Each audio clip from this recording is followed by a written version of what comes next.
फाल्गुन मास की पूर्णिमा की संध्या थी। गांव का नाम था नंदनपुर, जहां हर त्योहार पूरे उल्लास और निष्ठा से मनाया जाता है। लेकिन इस बार का होलिका दहन कुछ खास था। गलियों में हिरण्यकश्यपा के आतंक की फुसफुसाहटें थीं और साथ ही प्रहलाद की अटूट भक्ति की कहानियां, जो हर बच्चे की जुबान पर थीं। संध्या ढलते ही गांव का चौक जाग उठा। लोग जुटने लगे और होलिका के लिए लकड़ियों का विशाल ढेर बनने लगा। चौक में बूढ़े, जवान और बच्चे सब मिलकर होलिका का ढेर सजा रहे थे। कोई दूर से सूखी टहनियां ला रहा था, कोई गोबर के उपले और कोई उन्हें करीने से जमाता जा रहा था। अरे भैया, जरा और जोर लगाओ। इस बार होलिका इतनी बड़ी हो कि उसकी लपटें सीधे आसमान को छू लें। हाँ रे रामू, इस बार तो हमें सच में बुराई को भस्म करना है। हिरण्यकश्यप का आतंक बहुत बढ़ गया है। हिरण्यकश्यप कौन है मोहन चाचा? क्या वो सच में उतना बुरा है?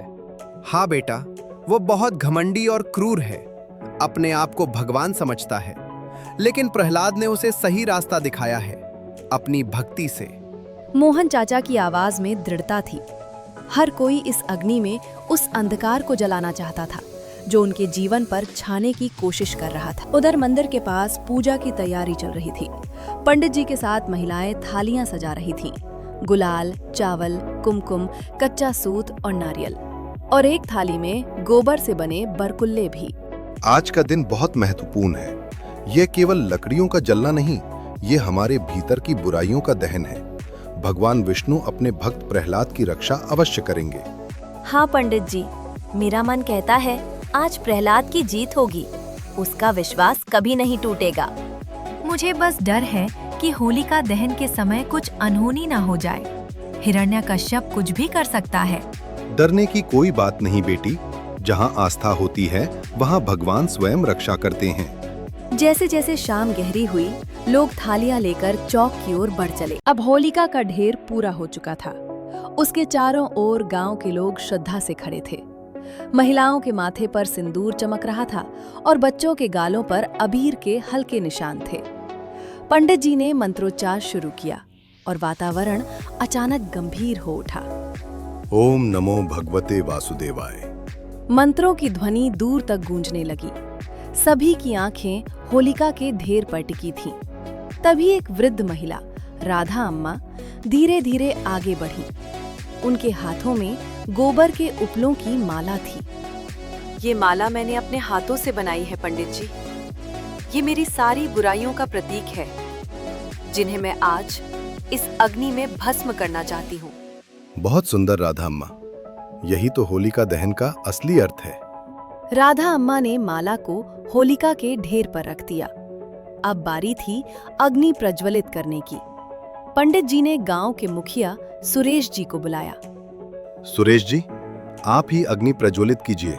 आप गांव के संरक्षक हैं और ये अग्नि बुराई के विनाश का प्रतीक है।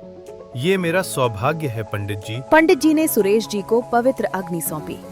सुरेश जी सावधानी से आगे बढ़े और होलिका के ढेर के निचले हिस्से में अग्नि रख दी। सूखी लकड़ियां और उपले थे। आग ने पल भर में ही पकड़ बना ली। लपटें तेजी से उठी और देखते ही देखते मानो आसमान को छूने लगी। एक क्षण के लिए पूरा गांव शांत हो गया।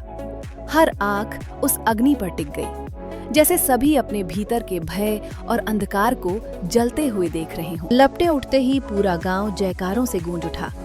होलिका मैया की जय, प्रहलाद जी की जय। बच्चे तालियां बजाने लगे और युवा ढोल नगाड़ों की थाप पर नाचने लगे। देखो, आग कितनी तेजी से जल रही है, मानो हिरण्यकश्यप का घमंड भी भस्म हो रहा हो। हाँ, ये प्रहलाद की भक्ति की जीत है। आस्था हर बुराई से बड़ी होती है। महिलाएं परिक्रमा कर रही थीं। नारियल, बताशे और कच्चा सूत अग्नि में अर्पित हो रहा था। देख बेटा, सच्चाई पर अडिग रहना। मुश्किलें आए तो भी हार मत मानना। जैसे प्रहलाद ने किया। बिल्कुल वैसे ही। धीरे धीरे आग शांत हुई और राख में एक नई सुबह की उम्मीद छिप गई। अगले दिन रंगों का त्योहार था, पर इस रात ने याद दिलाया, हर बुराई का अंत निश्चित है और जीत सच्चाई व आस्था की होती है।